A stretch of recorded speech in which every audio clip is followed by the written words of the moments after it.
let's go through some of the principles and features of the Form and Function seminar. Now, the first thing is, this is really different than the other seminars that you took. So in all the other PNMT seminars, it's all content-driven, right? So if we're studying the upper extremity, it's all these muscles that affect the upper extremity, the shoulder, the hand, whatever. And it's all about, here's this muscle, here's when you would treat it, here's why you would treat it, here's how you can test for it, are you sure that's the problem? Triaging through this thing like that we just did. So for every muscle that you name, how do you confirm it, how do you disconfirm it, but most of all, how do you treat it, right? So it's content-driven, whereas in Form and Function, it's all process-driven. It's not, here's how you treat this muscle, but why do you think that muscle is the problem in the first place? Right? And that's really important.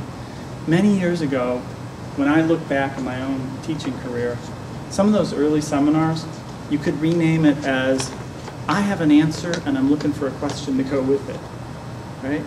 Because it's about, here's how you do this, here's how you do that. The question again is, what makes you think that is it? How do you know that that muscle is the problem? Or even behind that, what makes you think it's a muscular problem? Does that make sense? So, you know, as I told you, the last client that I had last night is a physician. And, you know, I was telling her about another client I saw earlier that day. It's really interesting. This person said to me, it was a great question. She said, I've seen a whole bunch of other people about my problem. Does that worry you? Like, if all these other people haven't helped me, does that make you a little concerned that you also will fail? I understand her question. It's a really good question. But in another way, for me, it's actually liberating because, in this particular case, I know her physician, and her physician is fabulous. I know her physical therapist. He's also amazing, right? So all these different people she's seen, they're all really good. Why is that an advantage? Because it means that the chances of them having missed something important that you couldn't fix are minimal. Absolutely, absolutely. So she's seen really good people. If it's a medical problem, like for instance, if somebody comes in, as we just talked about a few minutes ago, with back pain, again, there are a whole host of medical reasons that will present as back pain, right? And if you poke around on somebody's back, you're going to find sore spots that have nothing to do with anything. This is a problem, right? And if you have the bias that soft tissue is the answer to all problems known to man, if you solve it, there'll be peace in the Middle East kind of, you know, bias. You're going to run into all sorts of stuff because you run into this principle called clinical relevance. How do you know that the stuff you feel and find is actually relevant to their pain? Right? This is not such an easy question to answer. So, if you have somebody like that who's seen other people and the physical therapist has done their job, the MD has done their job, and yada, yada, yada, actually, for me, it's actually a good thing because now I can just go about the business of doing what no one else has done, which is extremely careful, extremely thorough soft tissue evaluation. How great is that? You know? Do you remember in the head and neck seminar that you guys did just a week ago, one of the slides was showing you a study in Switzerland of 11,000 some people. Do you remember this slide? All of them had neck pain, and when evaluated by an independent group of medical examiners, I think it was 87% of them were found to have soft tissue pain as the source of their pain. The question is, who actually treats that? In that hyper-precise way, who does that? Right? That's the mission of precision neuromuscular therapy, is to be the group that does that. That's our goal. That's what we want to do. And there's a lot of people out there who hurt. The longer I've done this, the more I also realized that soft tissue is not the answer to every question, right? And that's what I said about being a practitioner as well as a teacher. I've failed a lot. You know, I know what it's like to fail. I know what it's like to struggle. That's real life. That's just real life. People come in, not everything is solvable by soft tissue means.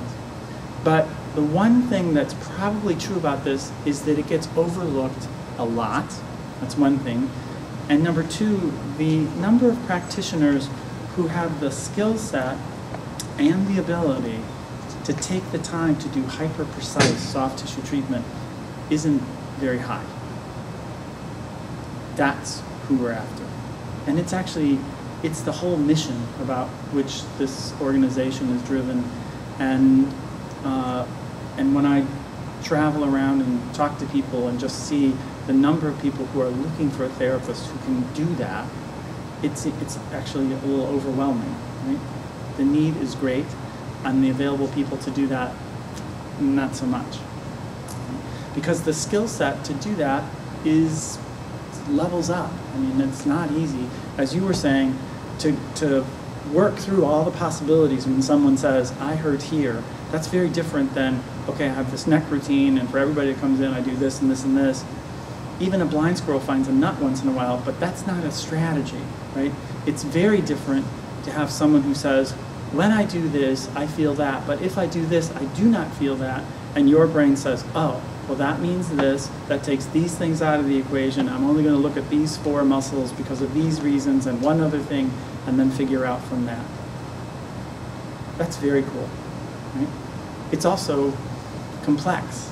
And when I talked to, that physicians group, it was kind of fun because one of the docs said, wow, this stuff is complicated, right? In one way, that's great, and I think what they do is incredibly complicated, right? Everything is complicated, right? It's only simple when you don't understand it. The more you know about it, the more complex it gets. You know, golf is, you hit this little ball into a gopher hole, right? What else do you need to know? Yeah, it's easy until you actually try to do it, then it gets a little tougher, right? So this work, on the outset, you just look at it, it's not, there's not a lot of flash, right? It's not flash, it's all about substance. That's what we're trying to do, create results. So our experience with this is going to be very different because it's not, again, not content-driven, process-driven. So, going back to your thing again, if somebody comes in with this pain and you think, well, it could be any one of these 4 things, and you name something that's wrong, I don't have a problem with that. Why? Because you're going to be wrong a lot. What you need more than anything else is to know that you're wrong, right? Otherwise, you just think, well, it's this, and then you drive down that road, and you don't find out till later, like how many treatments should you do before you find out this is not working? Better to know, for instance, in this case, if it's a neck thing, and you thought it was a facet issue, right? You would know that in 5 seconds. How cool is that, right? If you think, oh, this presents like this, and then you do the little test you learned, and then you find out, wait a minute, that's not true. Instead of driving down the road for an hour, right, you just say, no, can't be, and off you go in a different direction. Which is also why, you know, one of the things you've been infused through this whole process is that you do not, like I think a lot of people, when they think of assessment, the client comes in and you have your little pencil and a clipboard and you take a bunch of stuff, and then they take off all the clothes, they get on the table, you do an hour of work, and then at the end you reassess, right? That would be a little like me driving here. I turn on the GPS, it tells me it's 7.5 hours to get here, and then I turn it off, and I drive for 7.5 hours, and then I turn the GPS back on, right? This is not a good strategy, right? Because you can end up in some really strange places, right? What do you need to know? You need to know the moment you take a wrong turn, and I keep changing the accents just to have a different person yelling at me, but now I have an English woman, you know, recalculating, just yelling at me constantly, but at least I know as soon as I do it that I'm on the wrong path. So the goal for us is efficient and effective, right?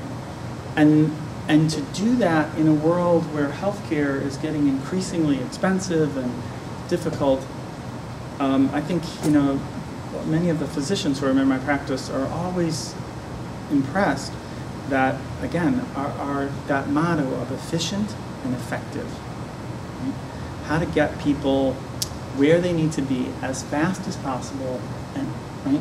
Because efficient also means what? Less expensive. And I really believe that we can save the healthcare system enormous amounts of money. Enormous amounts of money. Not because this is the answer to everything, but because it's often overlooked. Let's do the simplest thing first. Right? So again, it's about the decisions you make and why you make them. So another way of phrasing that, another term that comes up is clinical reasoning.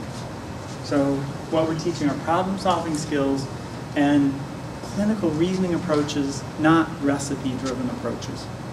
Right? Great work in the wrong place is still wrong. Now, one of the first questions you have to ask is this defense or defect? Right? Can I have you come up for a second? And let me just show you something that's important. And you're going to just face that way. All right? So if I put my fingers here, what muscle am I tracing? Levator. All right? So if I do that, can you do forward head? Like the turtle thing?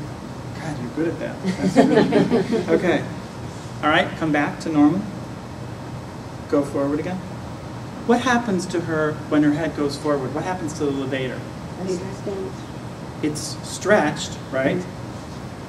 So when I put my fingers across it, what do I feel when I'm flipping across this thing right here? Tension? Yeah, I feel that it is tense, right?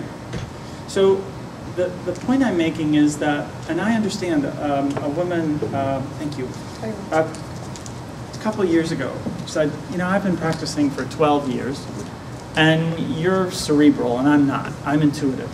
And so I just have really good hands. We'll both get to the same place. You may get there faster, but we'll both end up in the same place. I don't mean to be, I don't know, but the cold reality is we probably won't, actually. Because when she comes across that muscle and it feels rope hard, what is she going to think? That it needs to be treated, right? Because something that feels that tight can't be good. So first, in a gentle way, and then maybe by beating the living crap out, whatever the approach is, the bottom line, that is actually defense, not defect. It's not the problem. It's actually trying to stop something from getting worse. So what's the role of the levator in forward head? It's actually trying to stop your head from going any farther forward, right? That's defensive. So the last thing you want to be doing is treating something that's actually in that kind of position and trying to help you. Right? But your hands cannot tell you this. These things, these amazing, amazing things, these are sensors. What do sensors do? Collect information. What? Say it again. Collect information. Absolutely. They collect information. But collecting information is very different than interpreting information. Right? Only this can tell you what this means. Do you understand? Otherwise, you feel stuff, but you don't know the context of that quote stuff. This is a problem. It's not only what, but what does it mean? In what context is it? Otherwise, wow, you can get so off the mark by misinterpreting what you feel. Here's another example. So, shoulder height. It's really interesting.